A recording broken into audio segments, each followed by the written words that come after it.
પોરબંદરના કાઝાવદરી ગામમાં ચાલતા કાચા સોનાના કારોબારમાં કેટલાક ભૂમાફિયો અને તંત્રની મિલીભગતથી બેફામ અને ગેરકાયદે માટીનો કારોબાર ચાલી રહ્યો છે.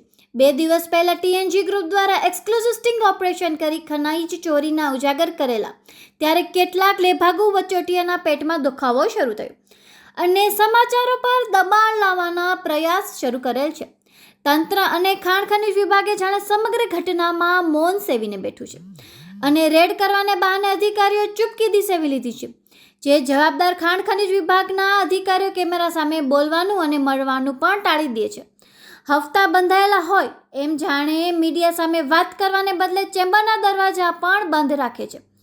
મીડિયાથી દૂર ભાગતા ખાણ ખનીજના અધિકારીઓ અને તંત્રના કેટલાક કર્મચારીઓ પર શંકાના દાયરામાં દેખાતા હોય એવું લાગે છે.